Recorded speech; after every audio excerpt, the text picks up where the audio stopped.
Hi. இந்த பதிவு எதுக்காக போடுறேன்னா, இப்போ தான் ஒரு பொண்ணு ஃபோனில் பேசினா.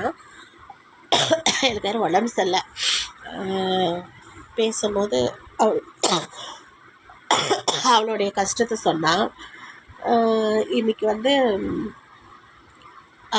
நிறைய கடனில் ஆகிட்டா. ரொம்ப கடன் ஆயிடுச்சு. பண்டு சீட்டெல்லாம் பிடிச்சதுனால வட்டிக்கு ஒரு பொம்பளைக்கிட்ட வாங்கிருந்துச்சு. 7 லட்ச ரூபா வட்டிக்கு தரணும் அந்த பொம்பளைக்கு.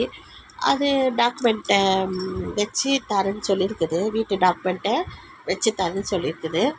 ஆனால் அந்த பொம்பளை என்ன பண்ணியிருக்கிறா, டாக்குமெண்ட்டை வச்சு தர வேணாம், நீ வச்சுன்னா எனக்கு 7 லட்சம் தான் கொடுப்பேன், என்கிட்டயே கொடுத்துரு, நான் வந்து 7 லட்சத்தை கழிச்சிட்டு உனக்கு இன்னும் மேற்கொண்டு நான் 20 லட்ச ரூபா இருக்கிற கடனை நான் அடைக்க தரேன் அப்படின்னு சொல்லியிருக்கிறான். இந்த பொண்ணு அந்த பொம்பளைக்கிட்ட ஏமாந்துட்டு டாக்குமெண்ட்டை கையில் கொடுத்துருச்சு. அது வேகமாக வாங்கி வெளியே விற்றுருக்குது. அந்த பொம்பளை வெளியே விற்றுட்டு அடுத்து 2 டாக்குமெண்ட்டையும் வாங்கி வெளியாளுக்கிட்ட அடமானம் வச்சு அந்த காசையும் வாங்கியிருக்குது.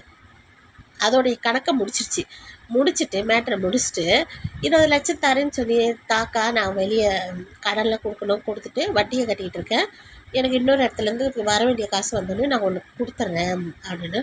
அதெல்லாம் நான் தரமாட்டேன், நான்லாம் வந்து என்னால் தர முடியாது, நான் உன்கிட்ட வாங்கணும்னு காசை, அதனால் ஏமாற்றி வாங்கினேன், நான் தர முடியாது. எப்படி அந்த பொண்ணு டாக்குமெண்ட்டை வெளியே வச்சுருந்தா கூட 15 லட்சம் வந்திருக்கோம், உனக்கு 7 லட்சத்தை கொடுத்துருப்பா. நீ அந்த டாக்குமெண்ட்டையாக வாங்கி அந்த இடத்த வாங்கி வெளியே இந்த அம்மா விற்று காசு எடுத்துக்கிட்டாங்க. அடுத்து இதை வேறு என்ன பண்ணியிருக்குது, வெளியே ஆள்கிட்ட இன்னும் 2 டாக்குமெண்ட்டை அடமானம் வைக்க சொல்லி அந்த காசையும் வாங்கி ஏமாற்றிருக்குது.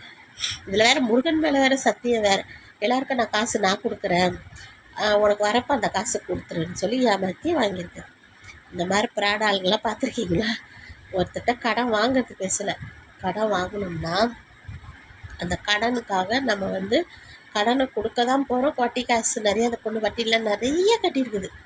அந்த பொம்பளை வட்டிக்கு வாங்கியே ஏகப்பட்ட இடங்கள்லாம் வாங்கி போட்டிருக்கிறான். பயங்கரமான ஆள் போல் இருக்குது. இதில் வேறு வக்கீல் வேறு வச்சுக்கிறாங்க. வட்டிக்கு விட்றவங்களுக்கு வக்கீல் இருக்காங்க பாருங்கள், அவங்கள சொல்லணும் முதல்ல. அந்த காசை ஏமாற்றி நிறைய இடங்கள்லாம் வாங்கி போட்டிருக்கிறான். லாஸ்ட்டாக பாவம் இப்போ பிள்ளைங்களை வச்சுக்கிட்டு அது ரொம்ப கஷ்டப்படுது. இப்போ அதோடைய வேலைக்கும் உழ வைப்பேன்னு சொல்கிறாங்களாம். பாவமாக இருக்குது. எனக்கு ஃபோன் போட்டு இன்றைக்கி சொல்லி அழுதுச்சு, கஷ்டமாக இருந்தது. சரி, இதை வீடியோவாக போடுவோம். எதுக்காக இதுன்னா விழிப்புணர்வுக்காக தான் போடுறேன். கடன் வாங்காதீங்க. சப்போஸ் வாங்கினீங்கன்னா முறைப்படி என்னால் கொடுக்க முடியும். டாக்குமெண்ட்டெல்லாம் வச்சு வாங்கிறது பேசலை, அது நல்லவங்களா கெட்டவங்களான்னு பார்த்து கொடுத்து வாங்குங்க. ஏமாத்துகிற ஜென்மங்கள் நிறைய இருக்குது, இன்னும் ஏமாற்றிக்கிட்டு தான் இருக்கிறாங்க நிறைய பேர். அதனால் கொஞ்சம் உஷாராக இருங்க.